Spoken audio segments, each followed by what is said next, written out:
Glória a Deus. Queridos, 2 Timóteo, tu, porém. Segunda epístola de Paulo a Timóteo, tu, porém, é o tema da nossa conferência de 2019. Esta é uma epístola, uma carta que possui 4 capítulos e, portanto, nós temos a intenção de compartilhar em cada um dos dias um capítulo, né? Então hoje falaremos um pouco do capítulo 1, também do contexto geral da epístola, né? Amanhã falaremos um pouco do capítulo 2, e então no sábado do capítulo 3, e no domingo capítulo 4. Lógico que nós falaremos, grosso modo, tocando em aspectos que nós julgamos serem essenciais, aspectos fundamentais, e não uma abordagem exaustiva desta epístola, porque 4 dias não são suficientes para fazer essa abordagem exaustiva, tá bom?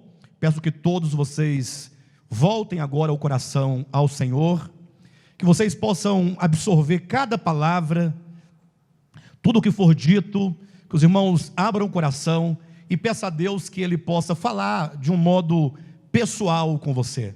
Assim como esta é uma carta pessoal, Paulo escreve a Timóteo, que você possa receber um falar pessoal de Deus durante esses 4 dias, para a glória de Deus. Amém?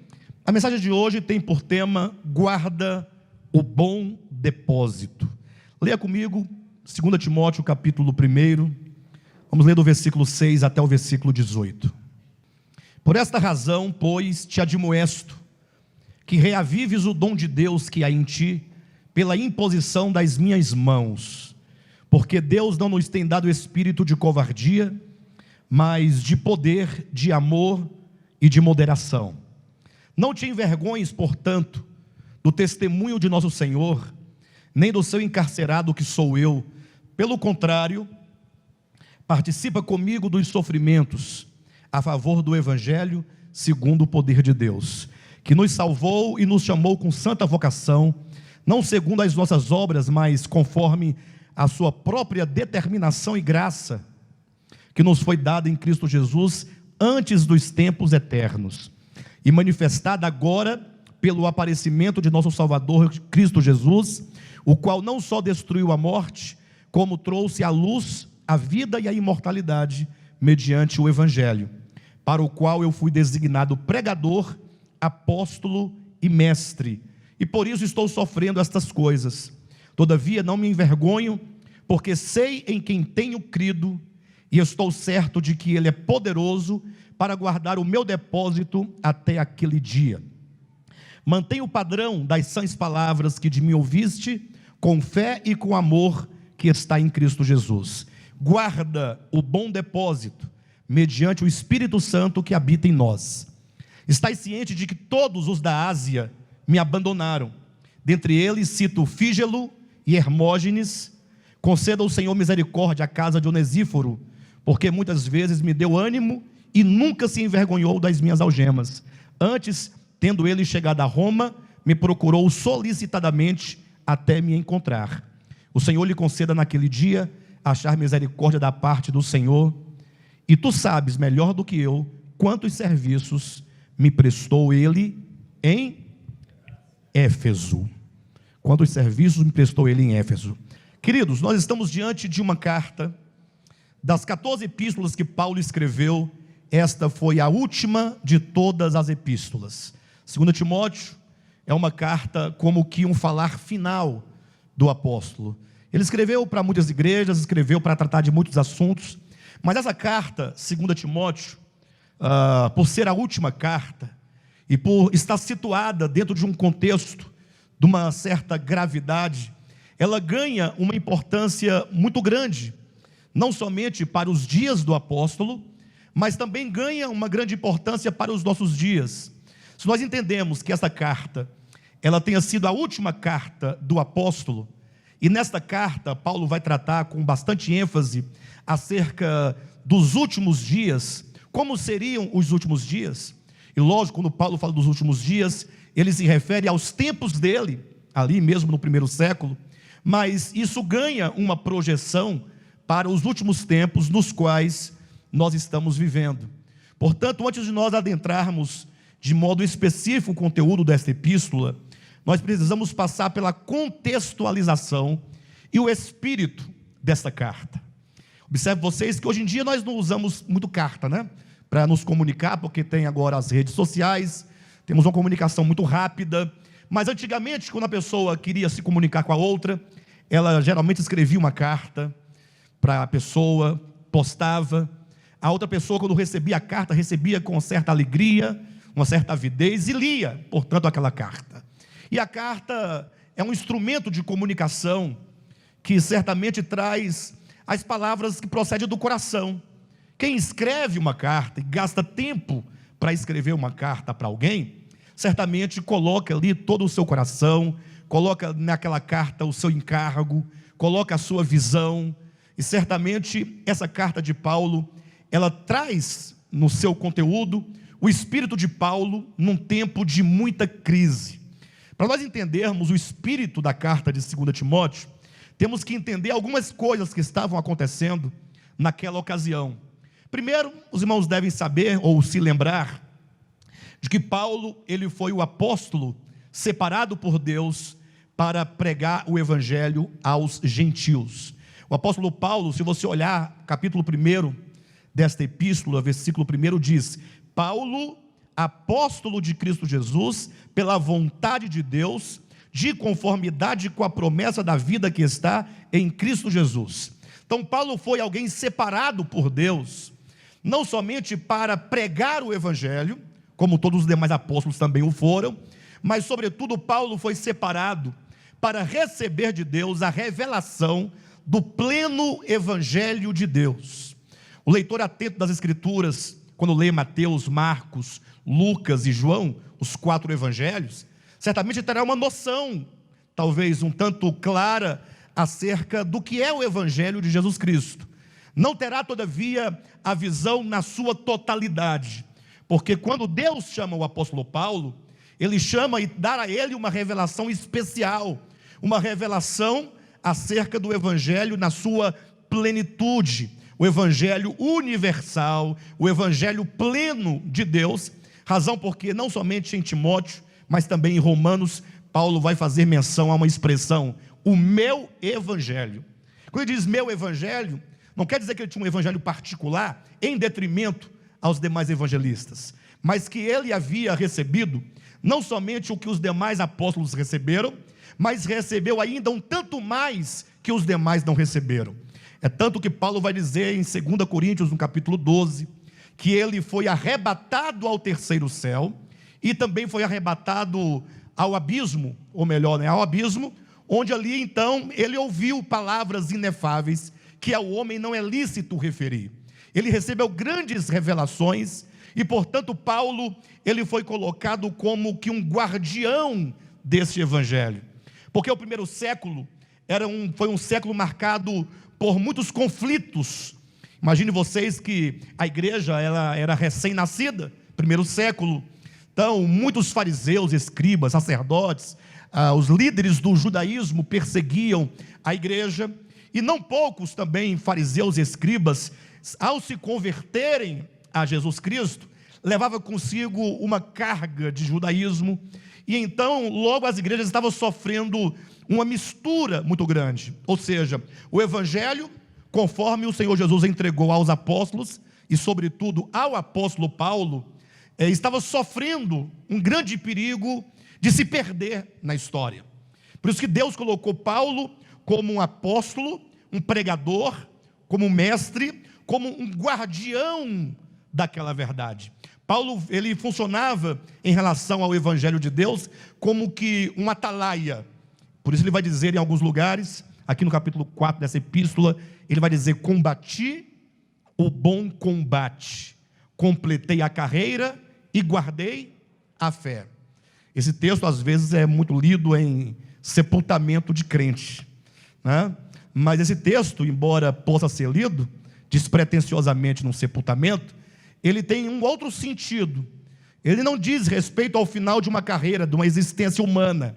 Quando ele diz, combati o bom combate, ele está dizendo que o ministério de Paulo, entre outras coisas, era lutar pela preservação da fé, pela preservação do evangelho, para que os hereges, as heresias, para que os falsos apóstolos não corrompessem a verdade do evangelho. Ele diz, combati o bom combate. Ele tinha uma batalha travada contra as falsas doutrinas. Ele diz, completei a carreira, ou seja, ele começou o seu ministério, e agora ele estava concluindo, portanto, o seu ministério, estava no fim do seu ministério. Ele diz, guardei a fé. Então Paulo podia abrir a boca, né, gloriando-se em Cristo Jesus, na graça de Cristo, de que até o momento em que ali ele estava, o evangelho tinha sido preservado, ele tinha sido guardado, apesar de tantos inimigos se insurgirem contra o evangelho. Certamente havia muita apostasia, mas enquanto o apóstolo Paulo estava vivo, ele podia ser um atalaia, ele podia corrigir, ele podia exortar, ele podia definir a direção que a igreja deveria tomar.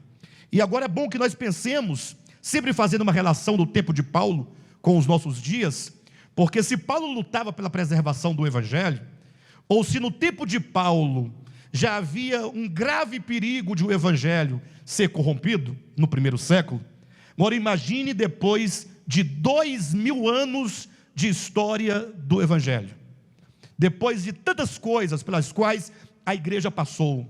Então imagine vocês que nós estamos há 2000 anos desta epístola, e portanto muito maior deve ser o nosso cuidado em relação ao evangelho. Então Paulo, ele sabia da sua responsabilidade enquanto um guardião da fé. Ele sabia que Deus o colocara no cenário do evangelho, não somente para pregar, para anunciar, para ensinar, mas para ser um atalaia, para guardar o evangelho. Ocorre que quando Paulo escreveu esta epístola, ele estava preso. Era já a segunda prisão de Paulo. Ele havia feito a primeira viagem missionária, havia feito uma segunda viagem missionária, havia feito a sua terceira viagem, e agora ele estava preso em Roma. Estava dentro de um calabouço, frio, escuro, conforme a própria epístola vai demonstrar. Ele estava passando muito frio, muita fome, estava solitário, e ele recebe então da parte de Deus uma revelação de que ele não sairá daquela prisão vivo, ou seja, logo ele sofreria o seu martírio. Então nesse momento Paulo, sabendo que vai morrer, ele tem uma preocupação, e essa é a tônica desta epístola. O coração de Paulo é tomado por uma preocupação, pensando o que vai acontecer com o evangelho após a sua morte. Será que o evangelho, pensava Paulo, iria ser preservado, continuaria firme, continuaria límpido, puro em todos os tempos? Paulo, olhando o cenário à sua volta, ele vê uma igreja ali por volta dos 64, 65 da era cristã, ele vê uma igreja sendo assolada por falatórios inúteis e profanos. Não sei se vocês já viveram situações dessas, de uma igreja passando por uma crise, quando passa por um problema, por uma situação difícil, e os problemas vão se alastrando no seio da igreja, e as pessoas começam a ficar perturbadas, e começam a parar de congregar, outras começam a assumir uma outra forma de doutrina, e aquele falatório, e aquela conversa. Então Paulo, olhando para o cenário à sua frente, ele percebe que com a sua morte, o perigo era muito grande, em razão da condição, do momento em que a igreja estava vivendo, porque havia muitos falsos apóstolos, falsos profetas, falsos pastores disseminados no seio da igreja, no meio do povo de Deus, e Paulo, portanto, preocupado com isso, tinha algo mais ainda que lhe afligia, porque Paulo tinha muitos cooperadores. Mas, como nós vimos aqui no capítulo 1, versículo 15, leia comigo, ele diz assim: estais ciente de que todos os da Ásia me abandonaram, dentre eles cito Fígelo e Hermógenes.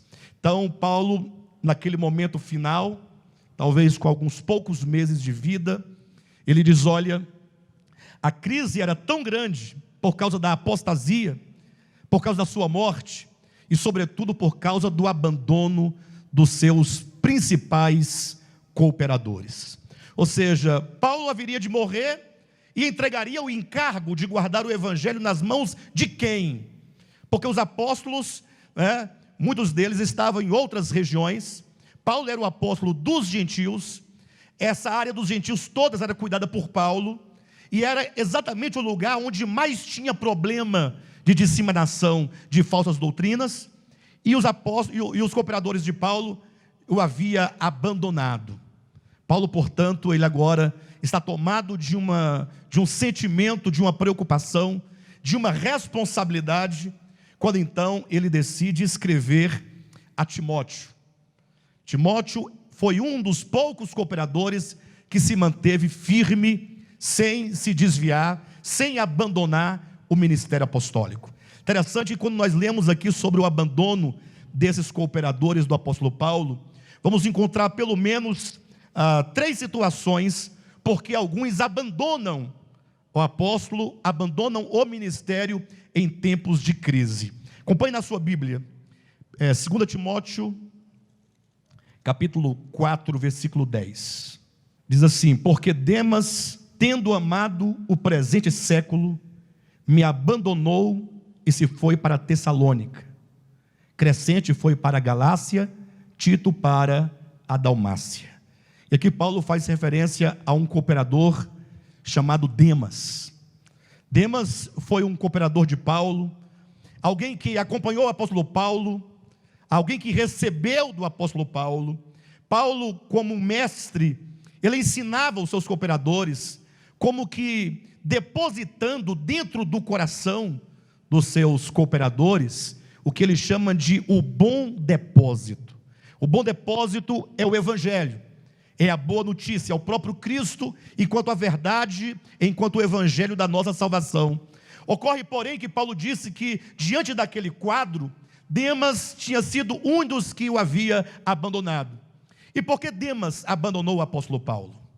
E esse é um ponto que nós devemos pensar, porque assim como Paulo, nós também vivemos num tempo de crise, nós também temos um ministério, nós também temos uma incumbência, nós também temos uma responsabilidade. O Senhor nos chamou de modo particular, o ministério apostólico de Volta à Palavra, como uma igreja, um grupo de pessoas, primeiramente que compreendam o evangelho. O Senhor tem nos falado a cada dia sobre o evangelho, cada aspecto do evangelho. Ele tem não somente nos mostrado, mas sobretudo tem nos revelado o evangelho. Quem aqui pode testificar que Deus tem aberto nossos olhos e tem nos dado a revelação do seu evangelho? Nós temos nos preocupado com o evangelho, e o Senhor nos levantou então não somente para experimentar, para receber enquanto visão, mas para nós também sermos um guardião nesse tempo final da história, um tempo em que há muitas falsas doutrinas, um tempo em que o evangelho tem perdido a sua essência.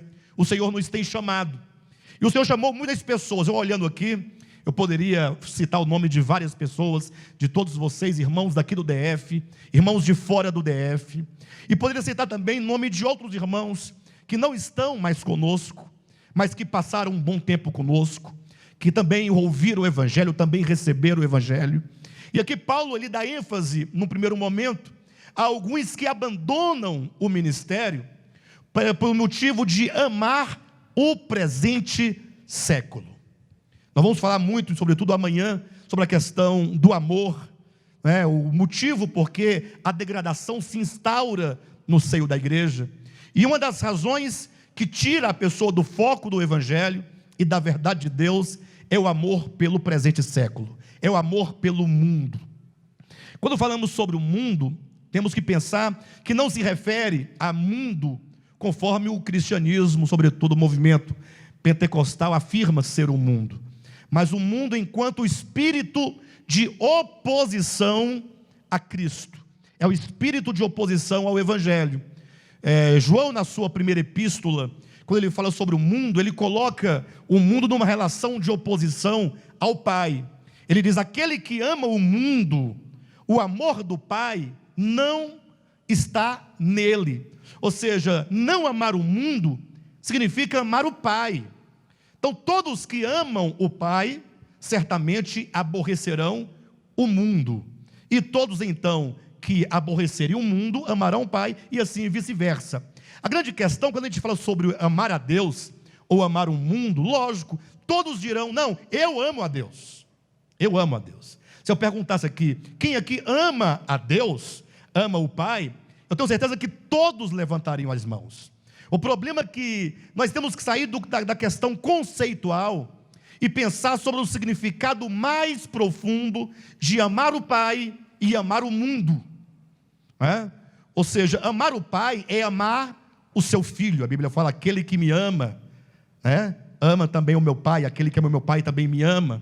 E amar o Cristo de Deus significa amar as suas palavras, amar os seus ensinamentos. E portanto, amar o mundo significa, embora você tenha nos lábios, falando e declarando as palavras de Jesus, mas o que vai determinar é o que no seu coração você possui.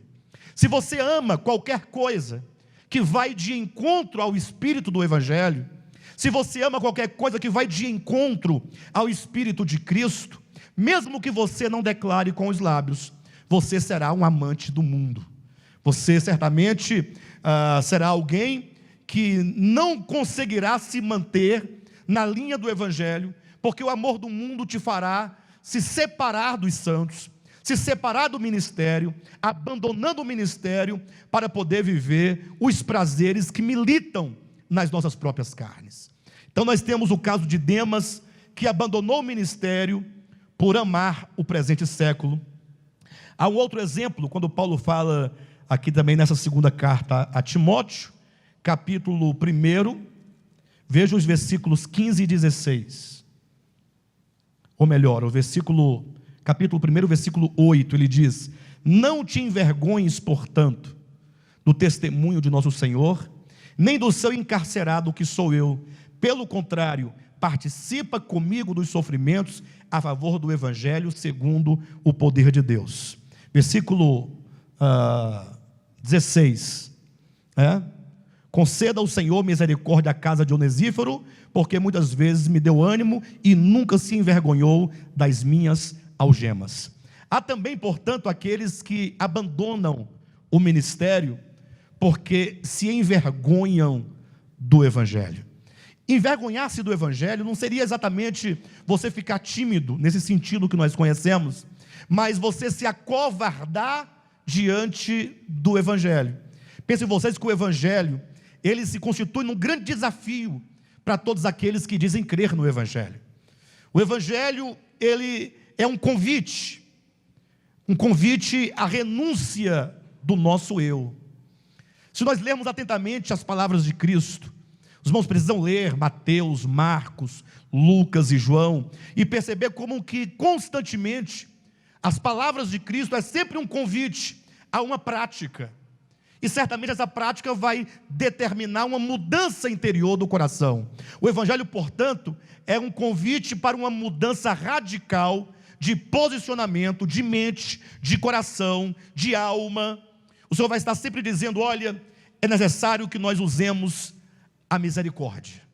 E usar misericórdia é algo que para nós enquanto ainda pecadores, nós que ainda não fomos totalmente ganhos pelo Evangelho, se torna um grande problema, porque o uso, a prática da misericórdia é a prática do amor. E nós ainda somos muito seletivos no uso da nossa misericórdia. Ou seja, nós costumamos usar misericórdia, mas para com algumas pessoas. Se nós amamos essas pessoas, se nossos familiares, se são nossos amigos, se nós temos uma boa relação, Mas quando se refere, portanto, entretanto, aos nossos inimigos, ou pessoas que não nos amam, ou que falam mal de nós, ou que nos perseguem, nós temos uma profunda dificuldade. Então o Evangelho de Cristo diz assim: olha, é necessário que você compreenda que a vontade do Pai, o Pai de misericórdia, que todos nós usemos de misericórdia. Frente a esse desafio, quando muitos começam a ouvir o Evangelho, e ele vai entendendo o Evangelho, ele vai percebendo que não é bem aquilo que ele quer, e ele se acovarda, portanto, diante do chamamento. Basta nós nos lembrarmos da parábola do semeador, em uma das sementes que caiu num dos solos, né? Se caiu num solo rochoso, diz que a semente germinou, cresceu, mas porque não tinha raízes profundas, quando veio o sol, a plantinha se queimou e morreu. Aí Jesus explica dizendo que aquele sol que vem provar a planta são as provações por causa da palavra. Entenda bem, você um dia ouviu o Evangelho de Jesus Cristo. Talvez você não tenha ouvido o Evangelho na sua pureza, na sua integridade, mas num dado momento você começou a ouvir algumas coisas que foi te chamando a atenção, e você foi percebendo o quão diferente é o Evangelho de Cristo daquele que é anunciado nos dias de hoje. E agora esse Evangelho puro anunciado, ele começa a nos confrontar, ele vem de encontro às nossas ideologias, o Evangelho vai de encontro aos nossos posicionamentos políticos, ao nosso posicionamento social, nas nossas relações. Ele vai colocando em xeque tudo aquilo que nós somos no nosso interior, e nesse momento você terá que fazer uma escolha. Alguns se envergonham do Evangelho, no sentido de se acovardarem do Evangelho, e não seguem, e não desejam, e preferem desistir da caminhada, porque acha árduo demais o caminho. Talvez não tenha entendido no primeiro momento que o caminho é estreito e que a porta é estreita. Dizer que o caminho é estreito quer dizer que o nosso homem natural, o nosso ego, ele não pode passar por essa porta e por esse caminho. Nós vamos ter que nos esvaziar de muitas coisas. Ou então, outros não abandonam, mas outros ficam ali ouvindo, mas fingem não ouvir. Preferem não dar atenção às palavras tão graves do Evangelho que nos expõe. Outros, entendendo e sobretudo recebendo a revelação, eles decidem viver, portanto, o Evangelho. Lógico que viver o Evangelho não é uma questão do dia para a noite. Nós estamos no caminho, e na medida que nós vamos buscando a Deus, e essa palavra vai nos ganhando, pouco a pouco nós vamos sendo mudados, pouco a pouco nós vamos sendo transformados. Então, há aqueles que abandonam porque amam o presente século, há aqueles que abandonam porque se envergonham do Evangelho, e ainda aqueles que abandonam por se apostatarem da verdade. Veja na sua Bíblia, capítulo 2, dessa mesma epístola, versículos 14 a 18, que diz assim, olha: recomenda estas coisas, dá testemunho solene a todos perante Deus, para que evitem contendas de palavras, para nada aproveitam, exceto para a subversão dos ouvintes. Procura apresentar-te a Deus aprovado, como obreiro que não tem do que se envergonhar, que maneja bem a palavra da verdade. Evita igualmente os falatórios inúteis e profanos, pois os que deles usam passarão a impiedade ainda maior. Além disso, falando sobre os falatórios inúteis e profanos, a linguagem dessas pessoas corrói como câncer, entre os quais se inclui Himeneu e Fileto. Estes se desviaram da verdade, asseverando que a ressurreição já se realizou, e estão pervertendo a fé de alguns. Amados, vamos atentar para essa advertência de Paulo. Ele está dizendo assim, olha, em tempos de crise, em tempos finais, em tempos de apostasia, há um perigo, há um risco iminente de abandono da fé. Você ama o Evangelho, você ama Jesus Cristo, mas se você não atentar para o seu coração, você corre um grande risco de se tornar um cristão simplesmente apático. Você pode correr o risco de abandonar o ministério, o Evangelho, por amar o presente século. Você corre o risco de se envergonhar do Evangelho. E esta última é, para mim, a mais perigosa, porque essa vem vestida de verdade, é aqueles que abandonam a fé por causa de falsas doutrinas. O versículo 14, ou melhor, o versículo 17 fala: além disso, a linguagem deles corrói como câncer, entre os quais se inclui Himeneu e Fileto. Esses se desviaram da verdade. Ou seja, tais pessoas possuem uma linguagem corrosiva. Eles vão até as pessoas, vão de casa em casa, apregoa nas ruas, apregoa nas igrejas, tentando conduzir o coração daquele que ama a verdade para longe da verdade. O risco é muito grande, porque dificilmente alguém diria assim: olha, eu sou um apóstata, e como apóstata, portanto, eu estou aqui para desviar o seu coração da verdade. Se assim fosse, seria muito fácil, você logo identificaria, e identificando você fugiria daquela situação. Mas não, essas pessoas, como diz o apóstolo Paulo em 1 Coríntios, ele vai dizer que essas pessoas, elas são como que ministros da injustiça, que andam disfarçados em ministros da justiça. Paulo fala assim: não admira disso.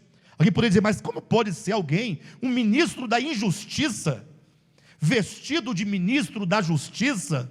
Ou seja, alguém que ele é pela impiedade, ele é pela injustiça, mas se disfarça no meio da cristandade, no meio do povo, no meio da comunidade, para perverter a fé e o coração de alguns. Alguém fala assim: mas não é possível que alguém se presta a este papel.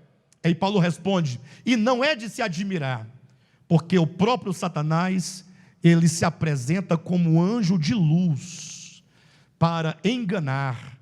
Lembrando das palavras de Cristo em Mateus capítulo 24, que o engano nos últimos dias seria tão grande, que se possível fosse, até os eleitos seriam enganados.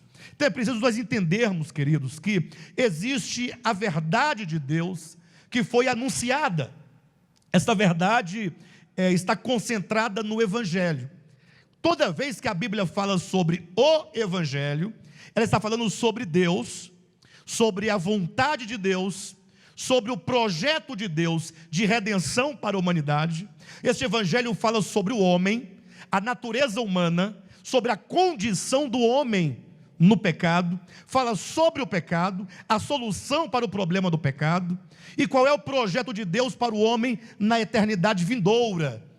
Então, o Evangelho não é simplesmente uma boa notícia.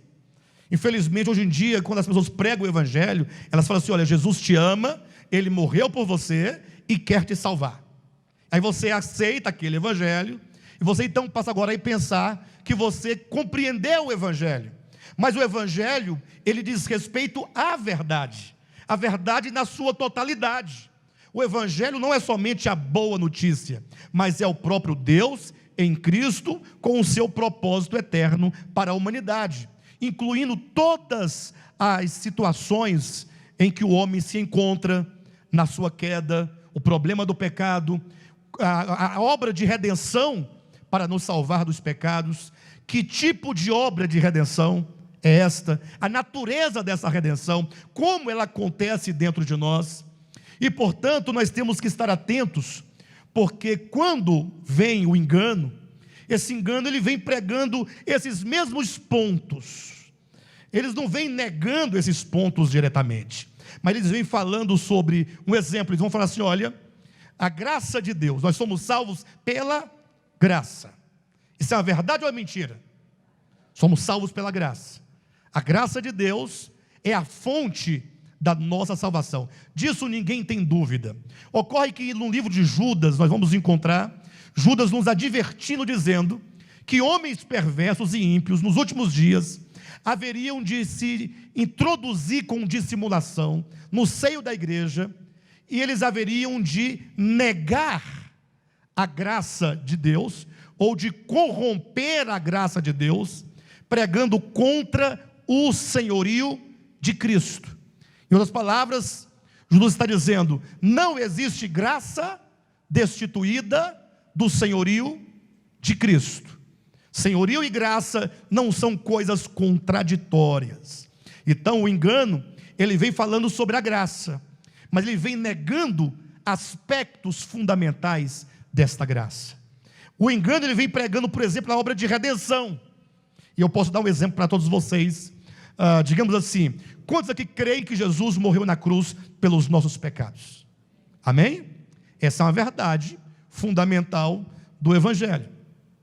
Daí, a pessoa passa então agora a declarar: Jesus morreu pelos meus pecados. E ela se alegra com esse fato. Isso é positivo. Até esse ponto é tudo muito certo.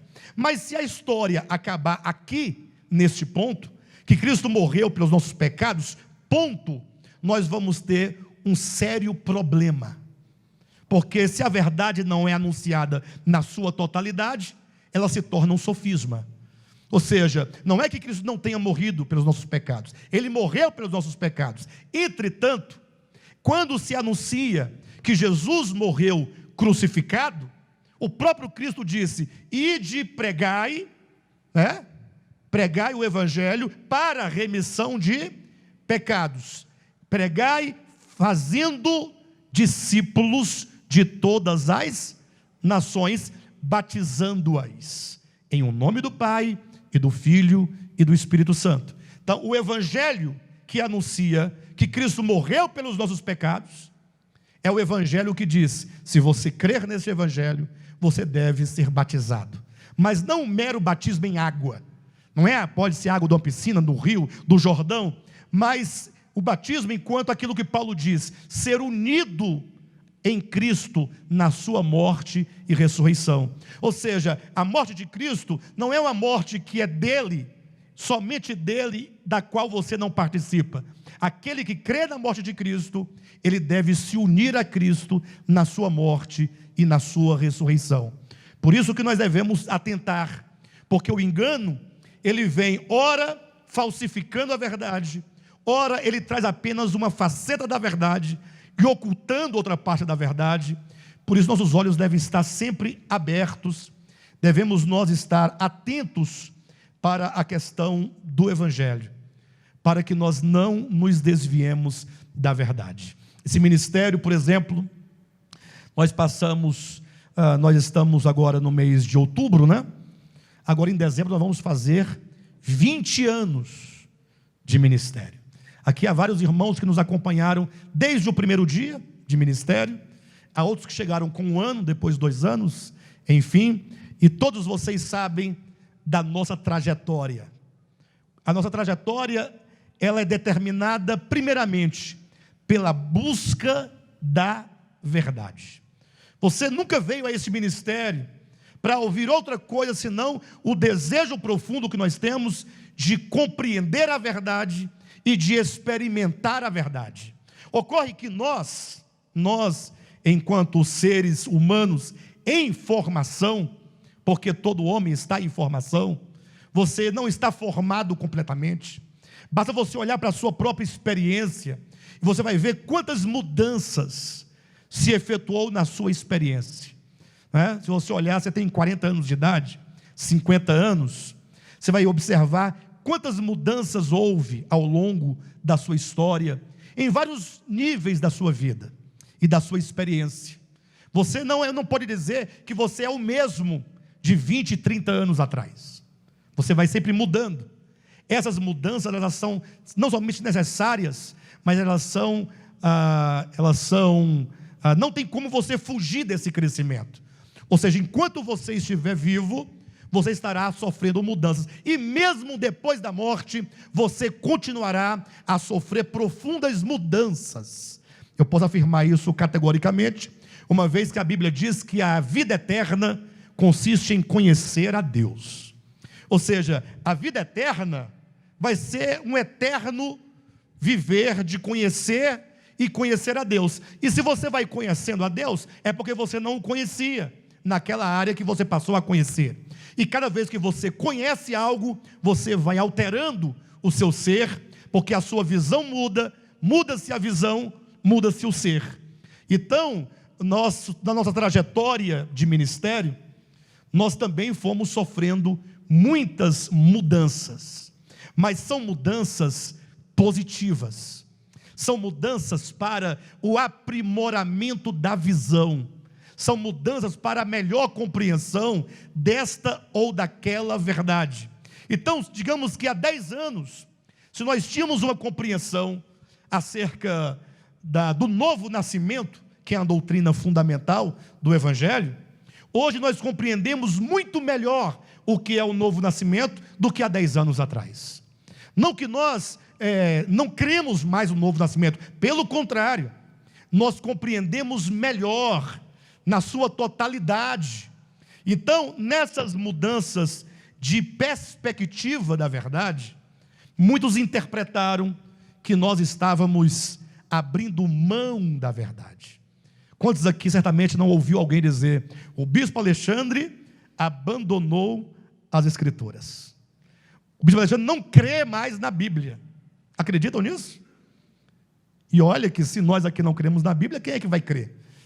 A questão é que a nossa leitura está cada vez mais aguçada, tomando a própria Escritura para nos ensinar os princípios hermenêuticos de compreensão daquilo que ela diz.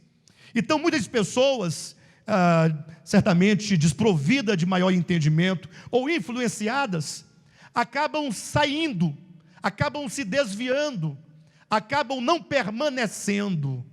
Então, quando eu olho para os tempos do apóstolo Paulo, tempos de crise, tempos de apostasia, quando eu olho para o tempo do apóstolo Paulo, em que ele via a sua morte ali bem iminente, e ele percebia que não tinha para quem passar esta verdade, para dar continuidade a essa pregação, para dar continuidade ao segmento do evangelho puro, Paulo, ele sente no coração uma profunda tristeza, uma profunda angústia, e então ele falou: eu preciso de encontrar alguém para dar continuidade a esta mensagem. E então ele se lembra de Timóteo. Timóteo era um jovem que tinha uma série de problemas. Ele era um jovem tímido porque diante da pressão ele se acovardava, diante das situações difíceis ele não tinha ânimo de prosseguir, ele tinha esse problema, de ter um coração que oscilava, ora estava muito animado, ora estava desanimado. Quando via a pressão, ele então voltava atrás, não queria prosseguir. Timóteo tinha um corpo frágil, ele tinha enfermidades na carne. Então não somente ele tinha uma psique fraca, ao se acovardar diante de problemas, ele tinha uma estrutura física muito fraca. Então Paulo só vê Timóteo como alguém promissor para assumir o lugar de Paulo após a sua morte. Então ele escreve essa epístola, e todo o encargo dessa epístola é apresentar primeiramente todos os aspectos negativos que estavam corrompendo aquela situação, aquele tempo, e ele apresenta então vários conselhos positivos para Timóteo. Por isso que o tema da conferência é tu, porém, porque ele apresenta um quadro negativo, um quadro de apostasia, um quadro de frieza espiritual. Ele apresenta um quadro de desvio, de abandono, de morte. E aí ele fala: quanto a ti, Timóteo, ou ele diz: tu, porém, Timóteo, contrário a tudo isso que eu estou apresentando, você deve assumir uma posição. Então o encargo dessa conferência é chamar a sua atenção. Cada um de vocês poderia falar: Vera, em nome de Jesus, olha para mim. Poderia falar: Gleitinho, é o Glei, olha para mim. Andresa, presta atenção, Rodolfo, Eula, Silvia, Rogério, Istiva, Jailson, cada um de vocês, poderia citar o nome de todos vocês aqui. É como que dissesse: o Senhor, Ele chama a cada um de nós para um posicionamento. Será que nós estamos vivendo para Cristo, para o seu reino, na mesma proporção do que nós temos recebido? Eu pergunto para vocês: você não se sente um privilegiado em compreender o Evangelho? Fala a verdade. Nós não temos que nos orgulhar. Eu acho que o orgulho, na verdade, é o grande problema daquele que sabe muito. Na verdade, nós temos que deixar de lado qualquer presunção, qualquer pretensão carnal, para nós nos enchermos de um senso de responsabilidade e pensarmos: puxa, se Deus nos chamou, se Deus não somente me chamou para o seu reino, mas Ele me deu uma visão espiritual, Ele me revelou o Evangelho, Ele colocou dentro do seu coração o bom depósito é o Evangelho, o bom depósito é a verdade. Então é como que Paulo dissesse aqui no capítulo 1: quanto a ti, Timóteo, ou tu, porém, guarda esse bom depósito. Diante do tempo que nós vivemos, você tem que guardar essa palavra. Mas guardar a palavra não é uma questão de você consentir na palavra, mas de você colocá-la no coração, fazê-la habitar, ter a palavra como a coisa mais importante da nossa vida. Não tem coisa mais preciosa do que a palavra de Deus, do que o próprio Cristo revelado, mostrado dentro de nós. Então, essa carta é um convite a um posicionamento. E nesses 4 dias nós vamos apresentar, portanto, vários pontos importantes em que Paulo trata dessa questão, em que Paulo nos chama a uma responsabilidade, ele nos chama a um posicionamento. E talvez nós aqui tenhamos pessoas tímidas, pessoas que às vezes até entendeu muito do Evangelho, tem uma boa compreensão, e ele vê a necessidade dos tempos. Você pode até ver a necessidade de ser um obreiro de Deus, uma pessoa que prega o Evangelho, que vive o Evangelho, uma pessoa que vai adiante com o Evangelho, mas você, por se acovardar diante das responsabilidades, prefere ser um seguidor distante. Talvez haja pessoas que falam assim: não, eu vou acompanhar de longe. Infelizmente, o nosso ministério sofre com o problema de ter muitas pessoas que moram muito distantes daqui da nossa igreja local, ou da igreja de Goiânia, ou de Guarulhos, né? E talvez não possam estar presentes na luta, na batalha pelo Evangelho, coletivamente falando, mas há outros que, tendo acesso, preferem ficar distantes, preferem ficar de casa, preferem ficar de casa. Não, eu estou acompanhando pela internet. Aí fica lá, ouve a mensagem, quando ouve, mas não engaja, não entra, não pega firme. Talvez nós tenhamos pessoas aqui que certamente estejam desencorajadas, pessoas que já pegaram firme, pessoas que já foram adiante, já foram na vanguarda ministerial, e por algum motivo, por alguma razão, foi cansando e foi ficando para trás, e agora está desanimado. Se você estiver desanimado, desencorajado, acovardado, essa epístola é para você. Talvez esteja falando aqui para pessoas que têm dons de Deus, ministério de Deus, mas que por algum motivo preferiu não exercitar mais o seu dom, deixar de lado. Paulo fala: reaviva, pois, o dom que há em ti. A exortação de Paulo, olha na sua Bíblia, capítulo 1, para aqueles a quem Paulo entrega essa incumbência, ele fala assim no versículo 6 do capítulo 1: por esta razão, pois, te admoesto, diante do tempo, da urgência dos tempos, existe uma admoestação: que reavives o dom de Deus que há em ti. Fala para o seu irmão que está ao seu lado: reaviva o dom de Deus que há em ti. Você tem chamamento de Deus? Você tem chamamento de Deus? Você consegue entender, sentir no seu íntimo que você tem uma função muito importante nesse processo? E como é que você está em relação ao dom que Deus te deu? Você tem dons, certamente. Todos têm dons. Mas talvez esse dom você tenha resolvido deixar de lado. O que aconteceu? Onde foi no caminho, na trajetória, que você se perdeu? Que você deixou de lado? Então, é como que Paulo dissesse: olha, eu quero entregar essa incumbência na mão de Timóteo. Vamos ver amanhã que essa carta não é só para Timóteo. Paulo vai dizer que essa mensagem deveria ser passada até chegar a nós, aqui em 2019, aqui no Brasil. Vou mostrar amanhã para vocês como que Paulo diz que essa mensagem tinha que chegar a nós, ou seja, os Timóteos dos últimos dias.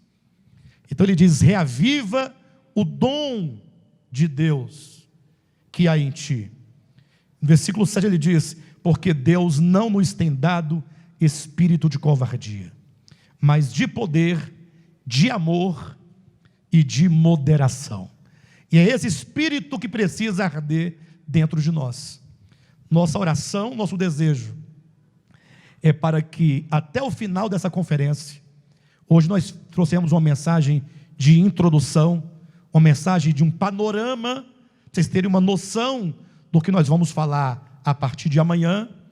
E o nosso objetivo e oração é que nós sejamos renovados quanto à visão, renovados quanto ao encargo, renovados quanto ao ministério. Amém?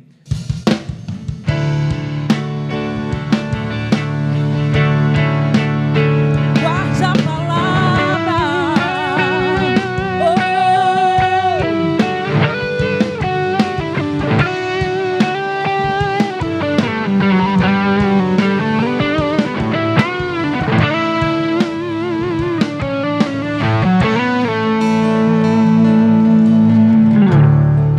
Ouvi tua voz, tuas instruções.